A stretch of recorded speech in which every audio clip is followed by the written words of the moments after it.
So may I sum up the main idea actually of your talk as I understood it? You have your points, you have a lot of features around them, and then you use the dimensional reduction technique whereby you want, or clusterization, and then you try to figure, then you map the results, the result clusters, and then you try to figure out whether it's have any sense or not. Yeah. Is that logic correct? Yeah, but what I want to stress now is that we can go in both directions. We can go from geography. So in this case, we start from geography, and then we jump into this high-dimensional area, and then we project it into 2 dimensions. And you see, geography is very nicely projected into this feature space, which tells us something about the reality. But we can go in the other direction. We can start with feature space, then we can project distinctions in the feature space onto the geography, and again, we kind of see that projecting feature space distinctions onto the geography also gives you meaningful results, which is probably tells us something about the reality. That's it. So the thing is that the techniques are the same. We think about geographical space, we think about feature space, and they are really both spaces. They are organized very similarly. The other thing is that feature space is very high dimensional, and to reason about it visually you have to reduce the dimensionality. Usually people use 2 dimensions because they're very... 2 dimensions are usually informative enough. You can have all kinds of complex structures in 2 dimensions, but they're still visible and you can reason about them without much.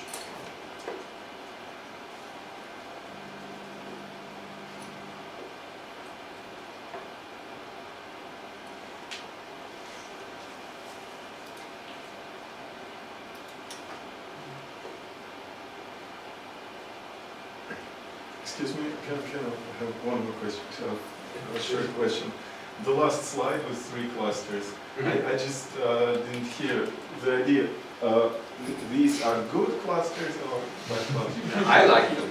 Okay, but I couldn't see any pattern there. But could you repeat, please? So the thing is that what is not evident is that this middle zone here, which is the middle cluster, which is also the central cluster from the two cluster thing, these dots, they are colored by language family, not really family, but language group. And we see these groups. We have Kurdish languages and Aramaic languages, and these guys tend to be here, and these guys tend to be from this middle cluster, and these guys also kind of pull languages from other groups like local Arabic varieties and local other non-Kurdish Iranic varieties. They also, more or less, everything which is in this zone, more or less everything is from the middle cluster, which is good because it shows the extent of mixing. So people were talking about this for a long time, that this is a contact zone, but people have different names for this, and people mostly looked at morphosyntax and maybe less. Yeah, they use some logical features, but not many. And we just looked at the whole inventories. Look at how the whole inventory is structured. And now we can show that the structure of the whole phonological inventory in this middle zone is actually is better predicted by the areal things than by the phylogenetics. So this looks like and these peripheral guys, they're more homogeneous in their phylogenetics, but still here we have both Iranian and Turkic languages. So in this case, you also collapse the inventory into binary features?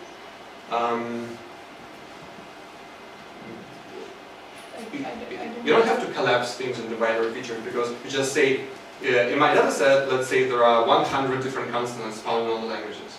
And then you say this language, and then we have very high dimensional binary vector. We just say, does this language have 2 or not? 1 or 0, and this for all. So it's not really collapsing because you don't lose any information. But yeah, this is the representation Okay. for this case. And in this case, when I won't go back to the slide, but in this case, where we use the Jaccard metric, we don't really have to do any kind of representation because we have basically sets of symbols, and we can just look at these sets straight away without converting them into binary things. So I think this was actually in the slides, but I didn't quite understand. How do you choose the distance metric?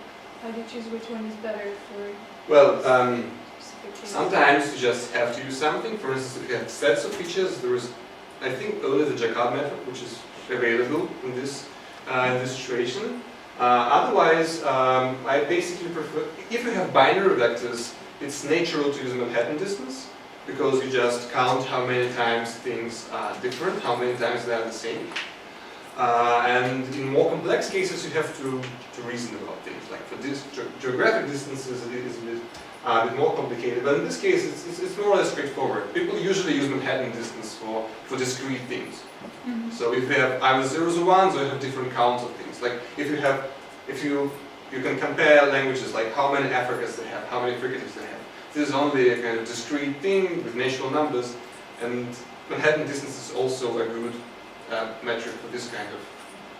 Because the thing is that when you use Euclidean distances, you cut corners. So for instance, you can have a language. Let's say we have two axes, P and F. Where the languages have P and so this is P and this is F. So we can have 4 different languages. We can have language which has neither. We can have language which has F but not P. We can have language which has both. And we can have language which has P but not. So what is this? Yeah. So what is the distance between the language which has neither and the language which has both? It's kind of natural to think about as being 2. And this is how Manhattan distance works, because we sum all the differences. So basically, if we count the distance from here to here, we go up and then to the right, or to the right and then up. But it's the same. We count the number of steps which we need to reach from this place to this place. But if we use a Euclidean distance, the distance will be the square root of 2. So this is not very interpretable, like square root of 2. Then you get the clusterization equals 0, so if you have 1 and 1, and 0, 1, and 1, 0 is okay, but in that case, if you have a lot of 0, 0 cases, it's possible that you get it into one cluster. Only because they have 0, 0, 0, 0 is not the same as what? So for instance, if you don't have, if we are languages and we don't have something, it's really true that we don't have something, but it's not, I'd like to cluster something only if you have on the difference between us. So you have 1 or I have 0 or other situation. Or we have both something in common. But I don't want to cluster us on the fact that we don't have something. Because we don't have, because it really depends on the set of features that you select. And for instance, if it's larger constants inventories that you see, in that case, the zeros will be more collapsed and clustered together. So this is between us, that we don't have that we don't have head, and we don't have something, only because it's in some Arabic dialects and not in Iranian language, for instance. So it's not really strange that Iranian languages don't have fringes, for instance. Yeah, but some Iranian languages have them here, so. Yeah. But the fact that they don't have, because they don't have it in ancestor, is not really striking. But you then cluster them by this. We could discuss it later. And I actually now that it's more idea that actually the third cluster that you have is really somehow connected to Iran, because the most points of the third cluster are in Iran and Azerbaijan, and there are 5 of them, and there's I can't look at it there, in the border between Iraq and Turkey. Yeah. So you're talking about the area that there is some area, but it's possible that it's just Iran influence area. Iran something influence. Yeah, from our point of view, it's just everything to the right. I can't give a clear story. I can't give a good story about these guys. We even know some sound changes and sound borrowing, and we work a lot on this. So these are more or less evidence. It's just Arabic to the west, and these guys, it's just the Wild East.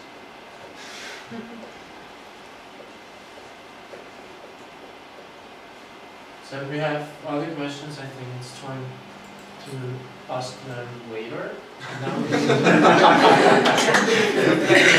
thank you, Jen.